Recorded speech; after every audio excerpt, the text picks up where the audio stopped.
Hello everyone. Welcome you all to our new episode of this podcast series. Today we have with us Nipun Bhatia sir. He's the CEO of Legal League Consulting, a global management consulting firm. So welcome to our show. Thank you, Amit. You have a unique background, both as a lawyer and a chartered accountant. What inspired you to choose law firm management and how has your journey been so far? The journey so far has been exhilarating. It's full of excitement with new challenges and opportunities every day. As regards what prompted me to take up a role in law firm management, I'd say partly by chance and partly by choice. My mentor, Bhitikanand, who founded Legal League Consulting, has a huge role to play in this. Back in 2010, she placed me with one of the boutique IP firms based out of Delhi, where I also met my first mentor. I worked with that firm for about 2.5 years and played a large role in shaping up the processes and operations of that firm.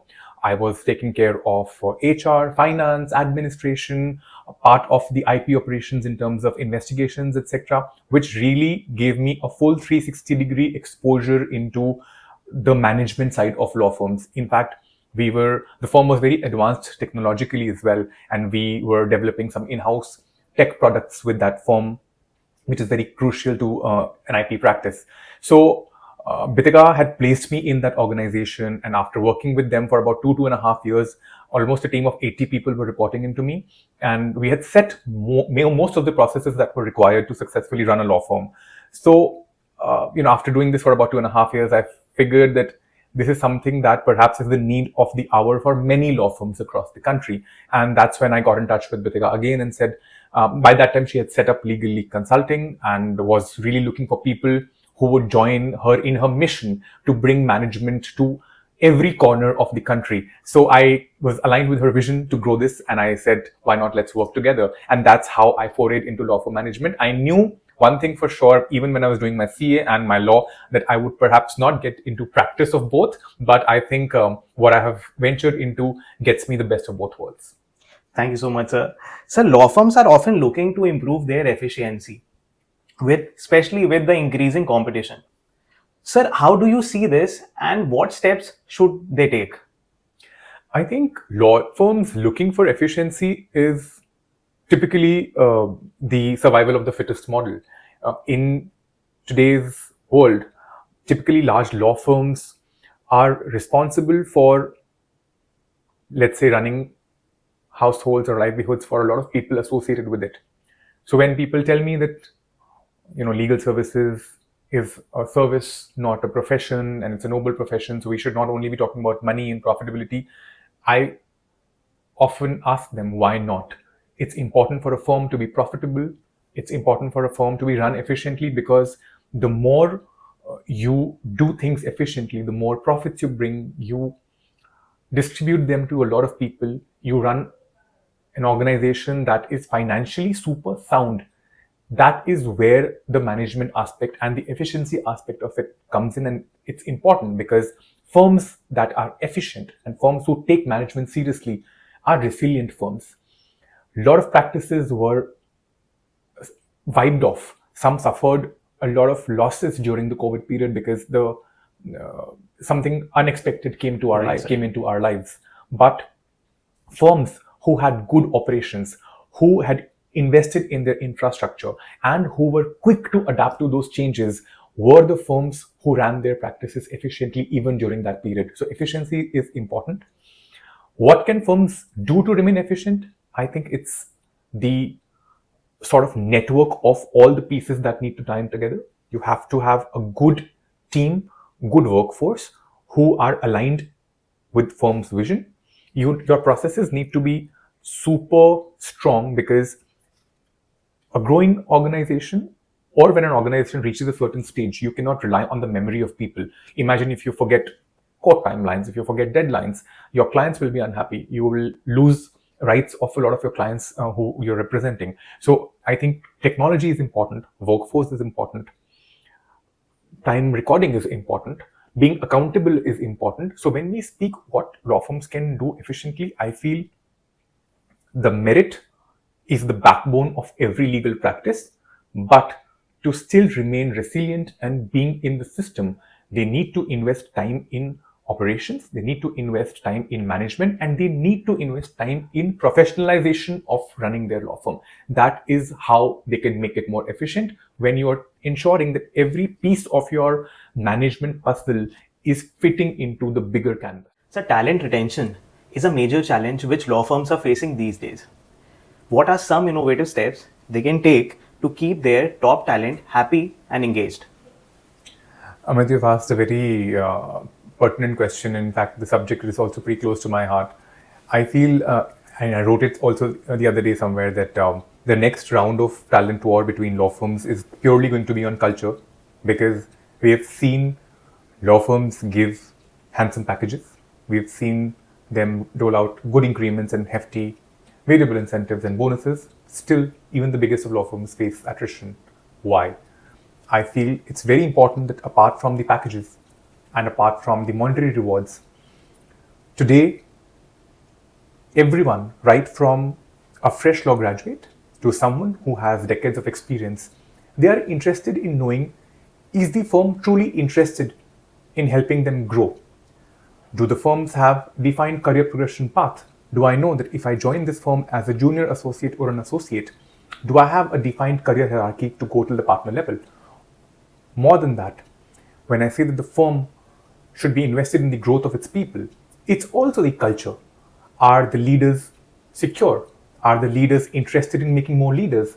When I speak to some of the senior people, their question to me often is that, if we teach everything to our team members, or if we make them fully, standing on their own feet, then they could perhaps replace us tomorrow. And I said, if that is the level of insecurity, then yes, you must invest in the team and also invest in your own growth and learning, because the only way law firms can truly scale is to create more fee earning pockets, to create more leaders who will then perhaps grow the practice.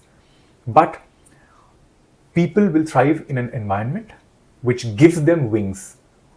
Then it's on them how to make use of those opportunities. But to be truly investing in creating a culture of growth and creating a culture that is minus all the politics, minus all the toxicity, is what going to be a true game changer for times to come. Yes, sir. Sir, my next question to you is, for long-term growth and success, what are the things law firms should focus on? See, when we say long-term success and growth, it comes from a thinking that goes beyond immediate gratification. Firms who are bigger firms have compounded their power over many years. So today, when we take the names of the topmost firms of the country, they did not become topmost firms overnight. There was a constant and continued effort on their part to grow the practices, to bring in more partners, to refine the way they function and the way they service their clients, and also to onboard talent that really adds true value when we're talking about client servicing, particularly in the canvas of law firm management. So I think, coming back to what you just mentioned, it's important for a law firm to be thinking forward, to be thinking progressive. And if you truly want to make it an institution, then you need to figure out how do you make it less person dependent. The more and more you invest into institutionalization of your practice, that is to say, can your practice and can your law firm run on autopilot even when you're physically not there? Do your leaders believe in delegation? Do your leaders believe in creating pockets which are self-sustaining? So when you truly create an institution rather than focusing on, I want to take home X money, I want to buy an X car, and there's no harm in that. But how many of the big organizations have plowed back their profits into reinvesting in the firm itself so that the firm grows more, so that the firm gets better people, so that the firm deploys best of systems and infrastructure upgradations for them to take their servicing capability one notch higher. So if you really ask me, long-term success will come from long-term vision, and long-term vision will come from a thinking that is never person-specific or family-specific. That comes from the belief that yes, my name does not need to be on every opinion or every piece of work that goes out, but my organization should stand the test of time. Sir, with the increase in alternate legal service providers, traditional law firms are doing whatever they can do to be there in the competition. Sir, how do you see this, and what guidance or strategies can you give to these traditional law firms? See, Amit, it's important for us to understand, as they say, pick your battles. I also feel that technology or ALSPs, as you said, alternate legal service providers, either you compete or you collaborate. Where competition exists, collaboration doesn't, and vice versa. Why are we viewing them as competition?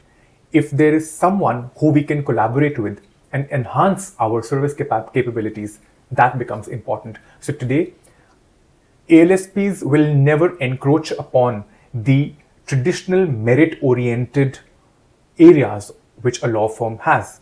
But to come back and be more specific to your question, I feel that if you view them as competition, or if you feel that some of your business or your market share could be taken away from the alternate legal service providers, my question would be, what are the law firms doing to ensure that their outreach is known to people who may be engaging with them? The mindset up until a decade was that, oh, we are lawyers, we would not be talking about ourselves, or why should we be reaching out to the clients? The clients should be reaching out to us. It should be more word of mouth publicity. And I do not negate any of that. Traditionally, because the competition was lesser, both from the legal fraternity and ALSPs, so we could afford to be more comfortable in our skin for letting people approach us. But today, with the number of law graduates being added every year, and even questioning the credibility of some of the law schools we have, so we do not know the quality of law graduates that are joining the profession. But truth be told, the numbers are increasing in terms of the number of people joining the profession. How do you differentiate yourself? Your true differentiator obviously is the service that you give to the clients, but also how are the lawyers and the law firms ensuring that their wisdom, their body of work, their capabilities reach out to people who may be in the need of seeking justice or securing their rights. So I won't call it marketing, I won't call it branding. I feel it is connecting the supply of correct legal acumen to the demand. Today, supply is more than adequate. Demand is also more, but demand is for people who have the right skill set to service that demand. So if you do not talk about the work that you do, if you do not have a ready referencer for the repertoire of the work that you have done, how would a potential client know what you are doing? So engage into knowledge dissemination, indulge in networking, meet many people. Traditional practices were more safe, secure, and held back. Today's times are not the times to be held back. Today's times are to be agile. Today's times are to go out and meet as many people, spread the word, talk passionately about the work that you do, and showcase what your achievements have been. That is the only way. We say that we all need justice. Justice will only be done when the people who need safeguarding of their interests know who can secure that interest for them. So I think it's more than the competition side of it. I feel let's pull up our game. Let's put our best game forward. Let's indulge in knowledge dissemination. And wherever ALSPs are not encroaching on your sort of service area, collaborate and give a fuller service to your clients. Why not? So succession planning can be quite complex for law firms. How can you help them to handle all these challenges? Interestingly, we've been working on a few very, very, I would say challenging, but at the same time interesting projects where some of the founders and managing partners who have reached a certain age and want to take a back seat in terms of playing an active role in growing the firm. They have asked us to identify who from within the firm or who from outside of the firm could be appointed as managing partners. Now, the role of a managing partner is very transient in international law firms. So you will see every 2 to 3 years there is a changing managing partner. They appoint managing partner. It's a very professional sort of a designation, and there is regular entry and exit of people who take up the role of managing partner. In India, what I had seen traditionally is that the managing partner designation is something that people choose to keep it close to their heart. They are not very open to the idea of having more managing partners or giving up the role of the managing partner, because it's a lot of power dynamics attached to it. But lately, I would say in the last 5 years, we have seen such different trends. There is a Bombay-based firm that has designated 4 managing partners for different practice area. There are firms who are now doing region-specific managing partners. So when we speak of succession planning, it is, and I'm going to tie it back to some of our earlier discussions about institutionalization of the practice, that it's very, very important for, if we truly need the institution to keep running, whether I am there in the system or not, it's important for me to identify who is going to carry forward the legacy of the work that the firm has done.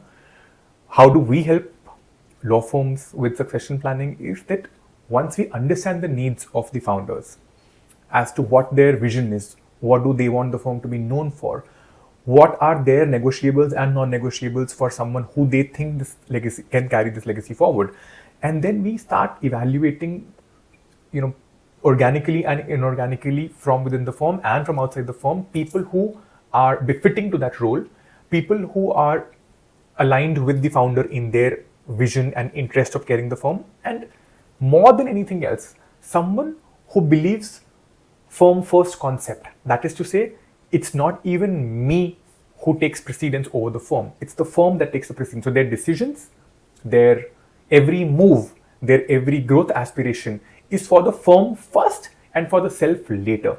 So we have been training managing partners. We have been working on transition of managing partners, because acceptability may not be that readily. If I have managed a firm for 2 decades and suddenly I want to bring in a new managing partner, the acceptability may be low. So we work with the key leadership team, with the management committees, with the HR teams of the firms to create that acceptability, to create that positioning of the new incumbent as the managing partner. And then when we know that the firm is ready for a change like this is when we, sort of implement the transition process and handhold the new managing partners or the new practice heads into becoming true leaders, because for them, they've been so attuned to running their own team. So we keep telling them that now that you've become the managing partner, you have to think from the firm side, not so there is no team as my team, because the whole firm is your team. So these sort of softer aspects to create acceptability and to handhold a managing partner into their new roles is something that we have been actively working on for the last few years. Sir, financial management is crucial for any business, including law firms. How can law firm effectively manage their financial management system? So finance truly is the pulse of the law firm, and going back to some of the earlier discussions we had on the subject, it's important for a firm to be sound financially, because many lives are dependent on running a healthy organization. If we do not manage finances well, we will have issues like bad cash flows or irregular cash flows or too many outstanding in the market or not billing at the right time. If you want your organization to be truly at the global level, so some of the foreign clients or foreign law firms would want the billing to happen in a certain time.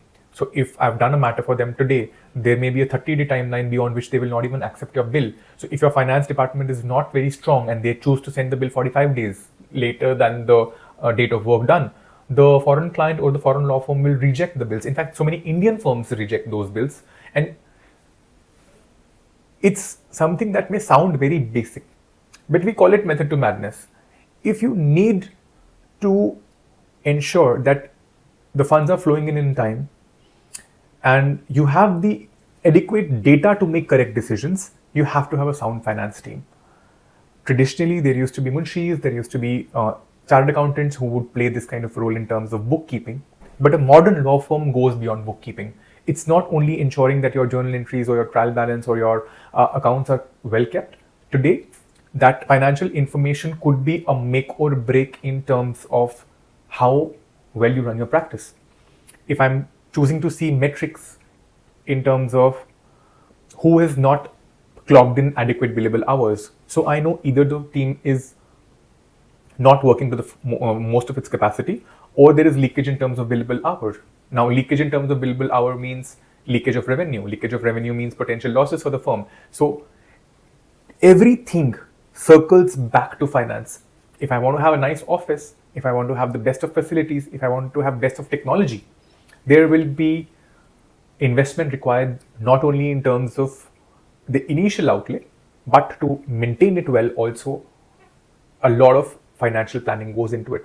So if you ask me in a nutshell, finance, data, numbers, and we call it the management information system reports or MIS reports, are very crucial for correct decision making.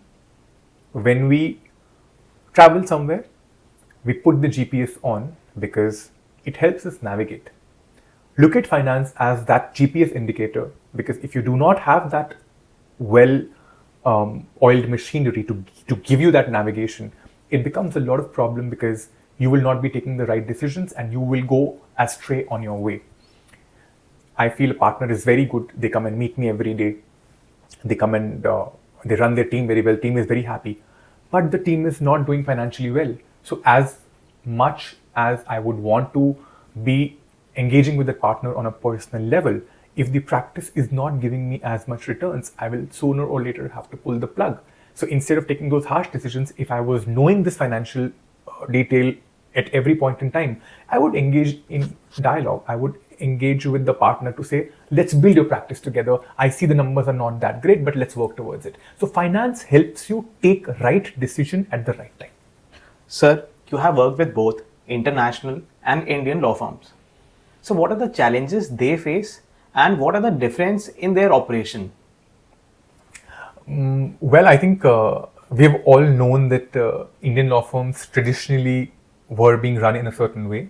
Of course, there's a lot of modernization now, and a lot of law firms are increasingly understanding the need of doing things professionally, whether it's management, whether it's the tech part of it, whether it's the client servicing part of it. But I think we'll all have to be in agreement that foreign law firms were professional from the word go. A lot of our billing practices, a lot of our best practices, we have kind of taken inspiration from what other law firms were doing. If you ask me in a nutshell, I would say they are more professional. Not to say that Indian firms are not professional, but we are embracing change, we are embracing tech, and we are embracing management side of things now. They've been doing it for very many years. I'll give you a very small example of the difference in culture. In an international law firm, the lawyers or the attorneys from day one know that I'm accountable for the time I spend in my firm. So punching in of timesheets or being mindful of where those hours are being spent comes naturally to them because that's how they ease into the system. Whereas in Indian law firms and typically in a lot of litigation setups, getting lawyers to fill the timesheets or to follow those processes is a cumbersome task because the attitude is, I'm doing my work very well. Now, are you going to monitor me for my time? So that sort of attitude or that sort of understanding is very different in international firms and Indian firms. And I think international firms are also very wise and mindful of their finances. So the billing, the recovery, the follow-ups, the dialogue with respect to clients in terms of transparency of billing is something that's all on the face. Whereas with a lot of Indian firms, billing becomes a challenge because the tendency is to bill things late. The tendency is also then to some firms which I've worked on, I felt that they've not been too transparent in terms of sending their bills. It's like, let's just send the bill and see what the client has to say. So this sort of, and they may all be billing right for that matter. I'm not saying that they weren't billing anything wrong, but if it comes without a dialogue with the client, or if it's not transparency in the relationship, it may prompt your client to have a little bit of a mistrust in your financial practices. So I feel that it's important to have that transparency, which a lot of foreign law firms have. Having said that, one advantage I feel Indian law firms have better than international law firms is the EQ aspect of it. Most Indian lawyers, when they develop that sort of trust with the client, they will go not one extra mile, they will go several extra miles for the client. Then it's never to say that, oh, I'm not built for it, or I'm not engaged for it, I'm only going to do this much. There's a lot of human element, there's a lot of EQ which they practice, and perhaps that is also the reason why client relationships in India are very entrenched with the lawyer. People will hire lawyers and then think about a law firm rather than having it vice versa. So the good part about the Indian law firms and lawyers is their EQ aspect of it and their client servicing aspect of it. Whereas I feel international law firms are more professional and more finance oriented in their approach. But that's personal opinion. Sir, you are also a certified mediator. How do you use your mediation skills when you're resolving complex management issues of these law firms? Almost an everyday. It's wearing the hat of mediator or a counselor or a coach almost on an everyday basis, because see, whenever there are more than one human, there will be agreements, there will be disagreements, there will be meeting of minds, there will be variance of minds, and everyone comes with either a viewpoint or a justified side. How do you bridge the gap between the two? So we as management consultants understand the softer aspects and we look at certain things from a dispassionate lens. So if you are coming up with a suggestion, it will most likely have a sort of emotional angle from your end, and similarly the other person. But when we look at things, we examine this from a neutral ground, from a more balanced ground, and give you the right sort of solution, or at least help you navigate that road from a more balanced setup. We in bigger law firms, there are different partners, there are practice heads, and each one of them may have their own set ways of running their practice or managing their teams, which may also sometimes lead to a difference of opinion or, let's say, conflict. When we have law firm management consultants playing a role into managing those partners or coaching those partners, we help you resolve conflicts which is in the best interest of the firm. So it's not partner A versus partner B, or partner A versus team member, or a disgruntled employee. We work in the best interest of both to reach an amicable ground, and a lot of this comes from experience, the counseling capabilities, and most importantly, knowing the firms that we work with. When we start working with a law firm, our typical journey continues anywhere from between 5 years to 10 years. And this is the length of our relationship with most of the law firms that we work with. So we know the inside out of the firm, and we help the two conflicting parties reach a solution which is in the best interest of both the parties as well as for the firm. Sir, you are also the co-founder of Lawyer Limitless, which is coaching lawyers to reach their full potential. Sir, how is this coaching helping lawyers, and in what ways they can reach their full potential? Coaching is a concept I feel as a concept itself is very underrated in today's world. I see only a handful of lawyers understanding or realizing what coaching can do. All of us need accountability partners. A lot of times, how people who, let's say, are on their fitness journey, or let's say if I join a gym, and our chances of being on that fitness journey, or pursuing a hobby or going to gym, become better when we find a buddy. So if I have a buddy who pursues similar interest, or if I have a buddy who also wants to go to gym, we'll all keep nudging each other. Okay, let's go, let's pursue this fitness regime, or what diet are you following?